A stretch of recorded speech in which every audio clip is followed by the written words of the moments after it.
In the heart of the deepest, oldest woods, where sunlight struggled to kiss the forest floor, lived a man named Silas. He wasn't just a woodcutter, he was a part of the forest itself. His hands, rough and calloused, knew the language of every tree, and his small, sturdy cabin was built from the very timber he'd felled.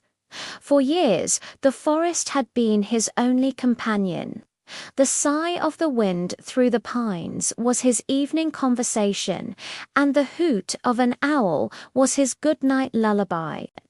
But a quiet loneliness had settled deep in his bones, a silence that even the forest's chorus couldn't fill.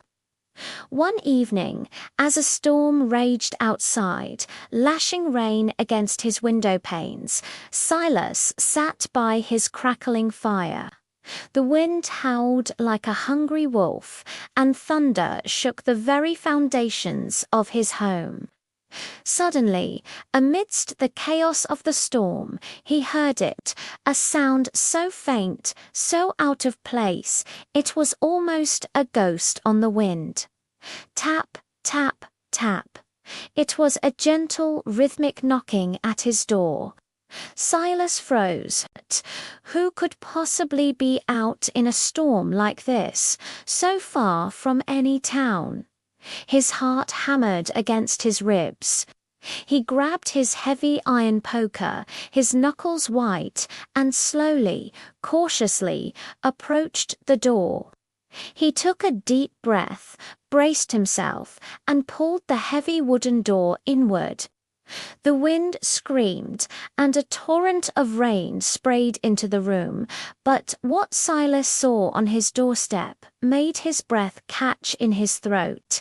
It wasn't a lost traveler or a desperate hunter.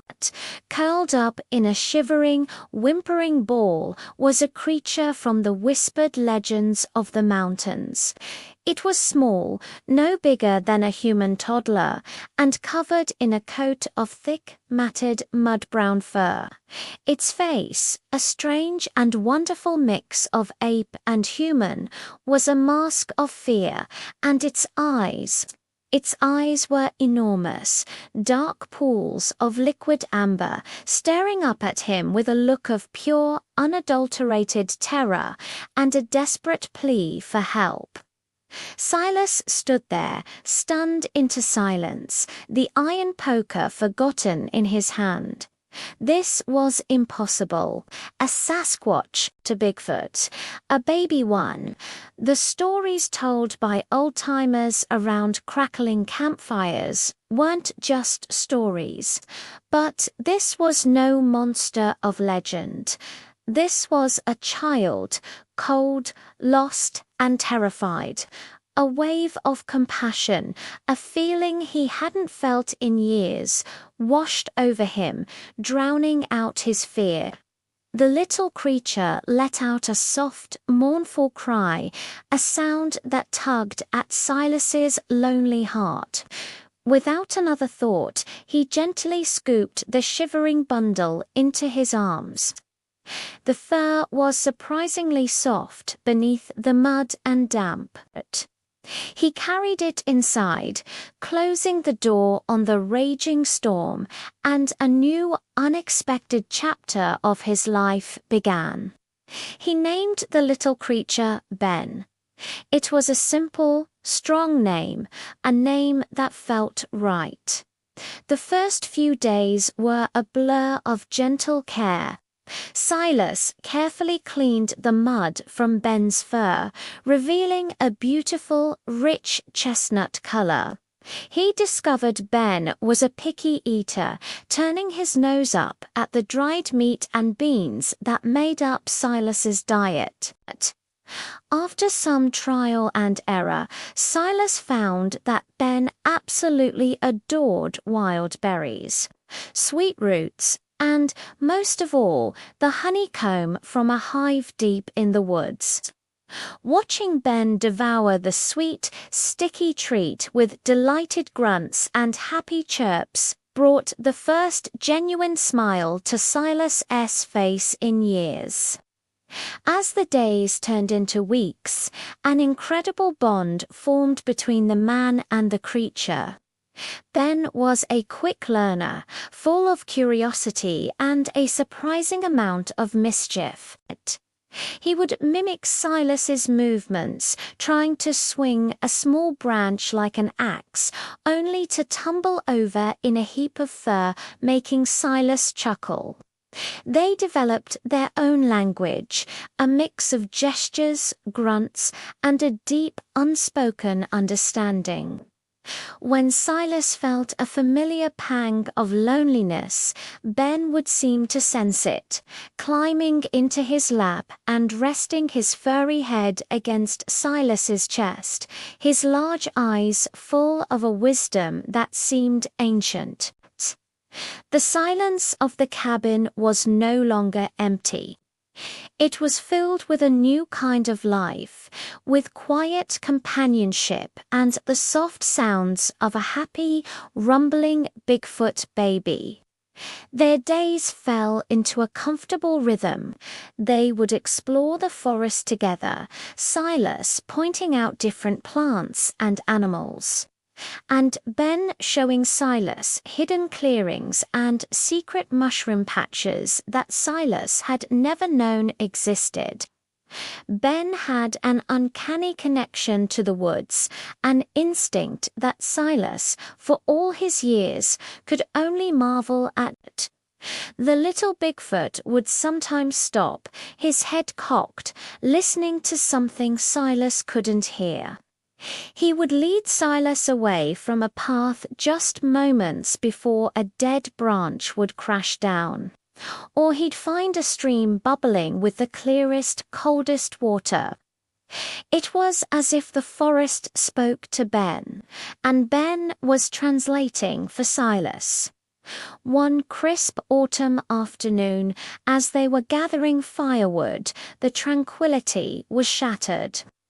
A low, guttural roar echoed through the valley, a sound so powerful it seemed to vibrate in Silas's very bones. Ben froze, his whole body trembling.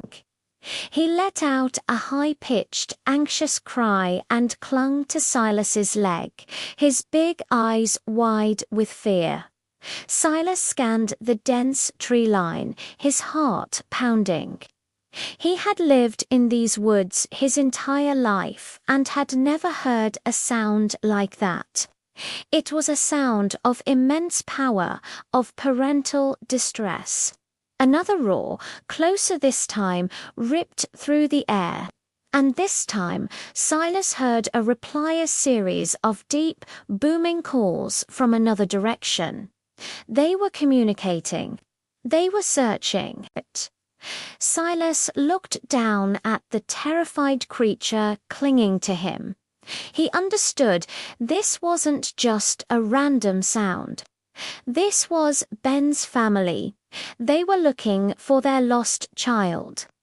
A wave of sorrow crashed over Silas. He had known deep down that this day would come. Ben wasn't his to keep. He was a child of the wild, a part of a family, a member of a hidden tribe. His own loneliness felt insignificant compared to the grief these creatures must be feeling. He looked into Ben's pleading eyes, and his heart ached. He didn't want to say goodbye. This little creature had filled a void in his life he didn't even know was so vast. With a heavy heart, Silas made his decision. He scooped Ben into his arms, giving him one last tight hug, and whispered, "It's time to go home, little one." He followed the direction of the calls, pushing through thick underbrush, with Ben whimpering softly in his arms. As they reached the edge of a large, hidden meadow, Silas stopped there. Standing at the far side were two colossal figures. They were magnificent, towering over 10 feet tall, their bodies covered in the same rich chestnut fur as Ben's. They were the very embodiment of the legends. They were Ben's parents. The moment they saw Ben, a sound, a mixture of a roar and a sob, erupted from the larger of the two. It was a sound of pure, unadulterated relief and joy. Silas's eyes welled with tears. He slowly knelt and gently placed Ben on the ground. The little Bigfoot hesitated for just a second, looking back at Silas, his amber eyes full of a question Silas couldn't answer. Then he turned and ran, a furry blur, across the meadow and into the waiting arms of his mother. Silas watched as the family was reunited, a beautiful and heartbreaking sight. The two adult Sasquatches looked across the meadow at Silas. The male raised a massive hand, not in a threat, but in a gesture that Silas understood perfectly. It was a gesture of thanks, of respect. Silas returned to his cabin, and the silence was back. But this time, it was different. It wasn't empty. It was filled with the warmth of memory, with the echo of Ben's happy chirps and the feel of his soft fur. His loneliness hadn't been cured, but it had been changed. He was no longer just a man alone in the woods. He was a man who had shared a secret with the forest, a man who had been a friend, a guardian. From that day on, Silas never felt truly alone again. Every so often, on the edge of his property, he would find a small, perfect pile of the sweetest wild berries, or a chunk of the richest honeycomb, left there as a silent thank you from a grateful family and a reminder of the little Bigfoot who had knocked on his door and changed his life forever. Thank you so much for watching our story today. If you enjoyed it, we'd be so grateful if you'd hit that like button and consider subscribing to our channel for more stories like this one. We'll see you next time.